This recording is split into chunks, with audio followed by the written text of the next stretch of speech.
Non, on m'a parlé de ce que Futulemba a parlé sur beaucoup de choses des églises aujourd'hui qui exposent des photos. Je suis d'accord. Parce qu'il a par exemple le Barou Tika Songo, j'ai vu dans son église, il a la photo d'un blanc qui serait un Jésus. Il faut éviter de citer peut-être les noms. Mais non, il faut faire avec des précisions, mon frère. Paul a écrit dans la Bible, dit qu'Alexandre le forgeron m'a fait beaucoup de mal. C'est-à-dire que si quelqu'un est en train de faire ce qu'il ne va pas, il faut le dire.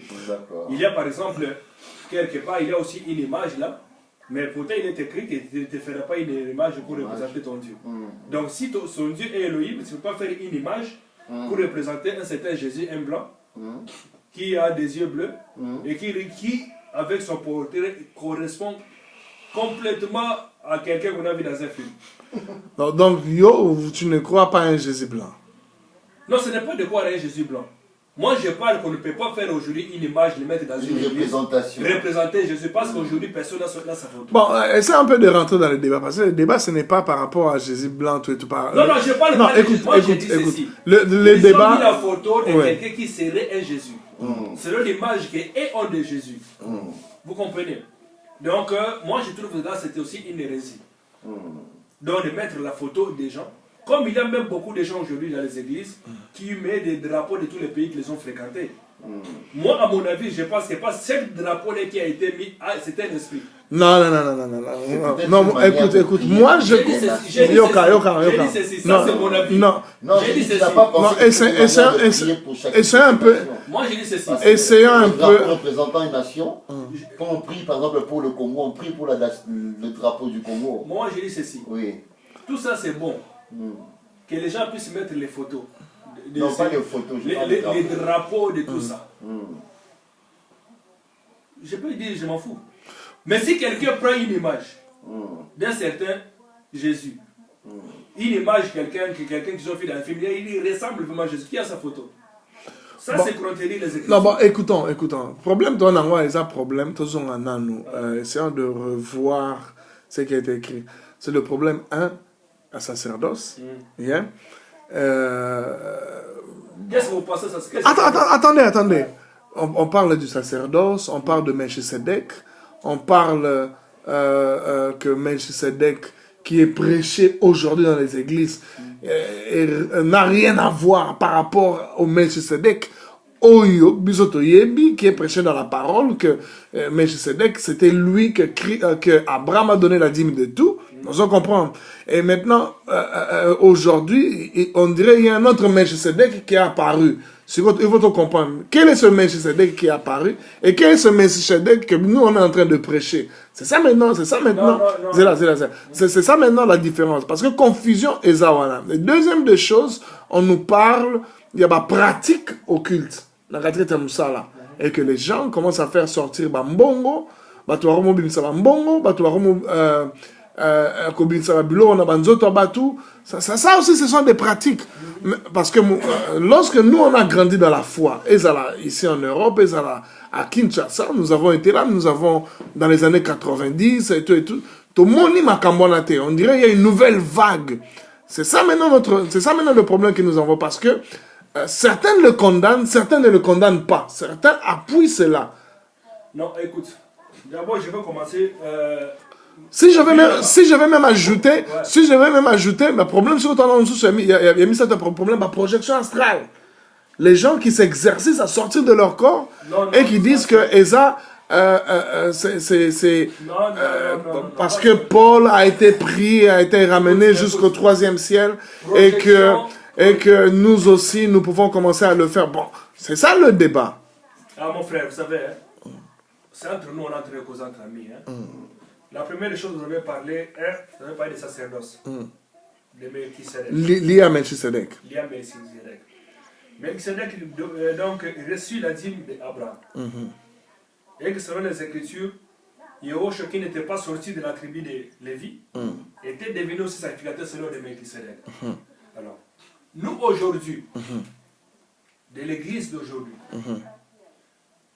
si nous servons Dieu, parce que quand on parle de l'ordre, on veut dire l'enseignement, la formation, l'initiation et la pensée de celui qui a institué cet ordre-là. Nous avons aujourd'hui reçu les ministères. Le ministère, c'est un ordre. C'est un ordre. C'est-à-dire nous servons selon la pensée de Yahushua, qui est notre sacrificateur. Non, mais pourquoi tu ne dis pas Jésus, tu dois dire Yahushua? Mais non, moi, donc quelqu'un peut dire Jésus en français. Moi, je dis Yahushua. Je rentre dans la pensée. Donc tu le dis par rapport, il y a retour, il y a pensée originelle là, tu le dis parce que Jésus, ça perd la substance divine. Oui, j'ai dit que, non, j'ai dit, quand je parle de Jésus, les gens ont traduit, et je pense que c'était pour permettre à chaque langue de pouvoir se reconnaître. Vous comprenez? Donc, mais quand je parle de Yahushua, je parle de la pensée originelle. C'est-à-dire comme cela a été au début. Donc, ça ne contredit personne, ça ne détruit personne, mais je rentre seulement, je parle par rapport à ce qui a été au début. Donc, je dis que, parce que l'ordre dans lequel nous exerçons aujourd'hui, c'est l'ordre établi par Yahushua. Parce que le Saint-Esprit qui nous permet aujourd'hui de prêcher et de faire les choses telles que nous les faisons aujourd'hui, c'est le Saint-Esprit qui nous a été envoyé par Yahushua. Donc l'ordre d'aujourd'hui que nous avons, c'est l'ordre de Yahushua. Personne ne peut aujourd'hui dire que moi je sers Dieu. Parce que si tu dis que je sers Dieu aujourd'hui, c'est l'ordre de Melchisedec. Cela veut dire ceci. Non, mais lorsqu'on parle de Melchisedec, lorsqu'on dit que Melchisedec c'est un homme qui n'avait ni père ni mère, qui n'avait pas d'origine, c'est Melchisedec, c'est l'image de Christ, n'est-ce pas? J'ai dit ceci. Ce qui veut dire que lorsqu'on parle de l'ordre de Melchisedec, nous parlons simplement par rapport à la connaissance de ce n'est que l'ordre qui a été établi par Christ lui-même. Mais j'ai dit ceci, là il faut parler seulement de Christ. Parce que dès que vous commencez à ajouter Melchisedec, ça va porter confusion. Pourquoi? Pourquoi je pense comme ça? Parce que si on parle de Melchisedec dans ce sens-là, c'est quelqu'un qui n'avait ni père ni mère. Ça veut dire que quelqu'un qui peut dire que moi je n'ai pas de père spirituel. Vous comprenez? Et je n'ai pas reçu un enseignement de qui que ce soit. Ou je ne travaille pas sous l'ordre de quelqu'un. Parce que Melchisedec n'avait pas reçu l'ordre de personne. Mais nous avons reçu l'ordre de Christ. Nous recevons les ordres. Est-ce que Melchisedec n'est pas l'image de Christ? Il a l'image de Christ. Mais aujourd'hui, parce que vous comprenez le problème, c'est quoi? Melchisedec a existé dans une dispensation. Nous sommes dans une autre dispensation. Vous comprenez? Nous sommes dans une dispensation maintenant de Christ. C'est-à-dire que nous prêchons les choses par rapport à Christ. Ça, c'est une image. On parle de l'image l'image de Christ. Mais ça, c'était l'ombre. Nous parlons aujourd'hui de la réalité qui est Christ lui-même. Venu de la chair et de qui nous recevons les ordres. Alors,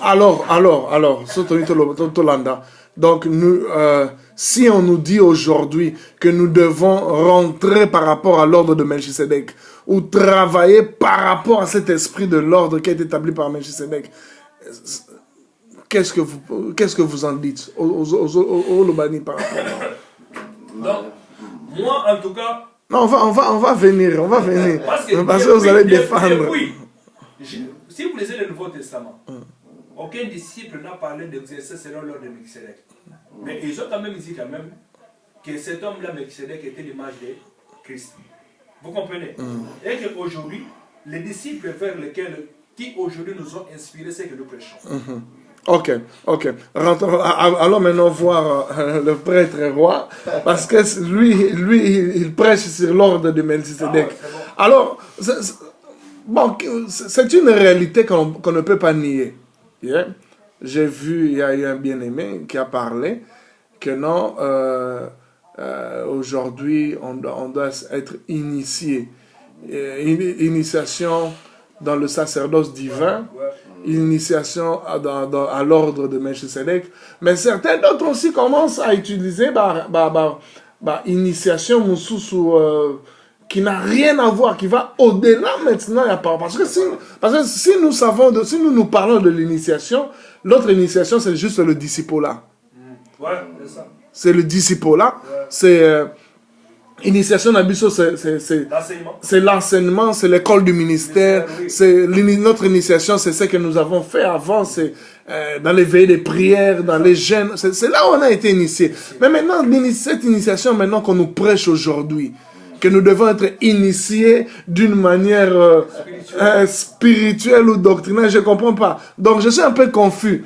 Je suis un peu confus. Parce que toi, tu as un peu cette capacité divine. Je n'ai pas une super capacité, mais simplement... Expliquez-vous un peu comme apôtre de... J'aimerais simplement que nous puissions éviter de parler, quand on parle de Melchisedec, souvent les gens le font avec beaucoup trop d'émotion.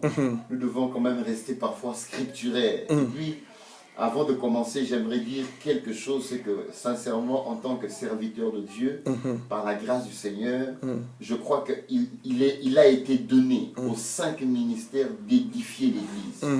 Et non d'aller chercher un soi-disant, même si c'était quelqu'un de converti qui était dans le satanisme, qui s'est converti, il n'a pas autorité de pouvoir enseigner les serviteurs de Dieu, les pasteurs, même s'il a pu voir des choses vraies ou réelles, mais il n'a pas cette autorité-là.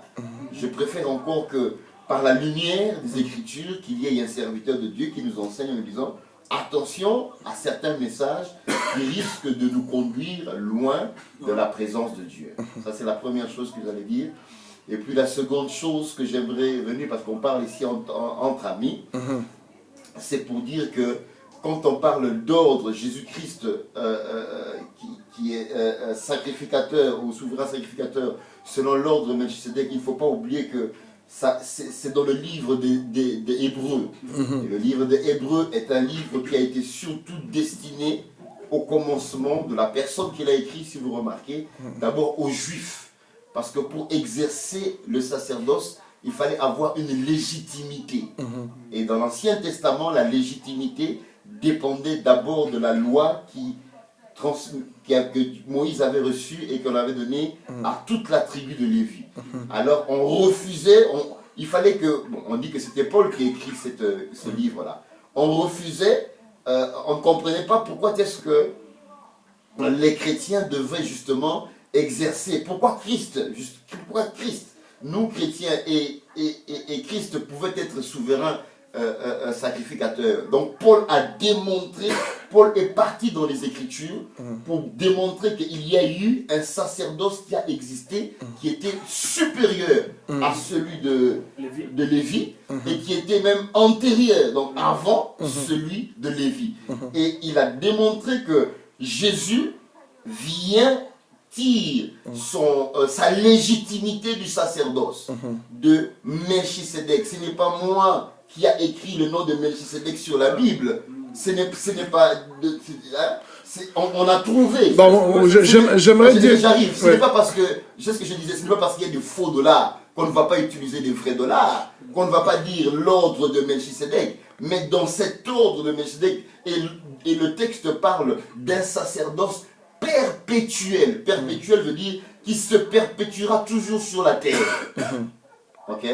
Donc ça veut dire que Christ est souverain sacrificateur selon l'ordre de Melchisedec, et nous aussi, nous devenons sacrificateurs au travers de Jésus-Christ.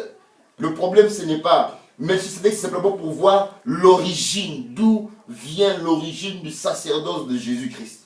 Bon, si je regarde bien, si j'écoute bien ce que vous êtes en train de dire, donc le sacerdoce qui a été établi, le sacerdoce que Christ agit sous laquelle a été celle de Melchisedec, et que Christ devait agir sous un ordre qui a été établi bien avant que celui de Lévi. Maintenant, supérieur à celle de Lévi. Alors maintenant, qu'est-ce qu'on va dire de cet ordre qui va au-delà de ce que vous avez expliqué? Quel ordre? Un ordre qui devient maintenant extra-biblique. Non. Vous savez, aujourd'hui, comme vous l'avez... Parce qu'il y a certains enseignements maintenant... Parce que la manière dont... La manière... Il faut expliquer l'enseignement. Non, il y a des gens qui prêchent sur les kabbales, qui disent que vous devez être initié, qui est en train de mettre ça ensemble avec l'ordre de Melchisedec. Parce que là, maintenant, on dirait qu'on est confus. On ne comprend plus. Aujourd'hui, que cela soit dit. Que cela soit dit, que cela soit déterré et que cela soit écrit. Quiconque vient aujourd'hui prêcher ou amener les gens à un enseignement. Comme le dit les Écritures dans le livre de Galates. Contraire à ce que Yahushua a prêché. Contraire à ce qui est écrit. Cet homme-là, c'est vous dire lui-même. Parce qu'aujourd'hui, personne ne peut nous amener des... Non, mais on dirait que maintenant les gens s'en foutent de la malédiction. Non, non, la malédiction, ce n'est pas manquer l'argent.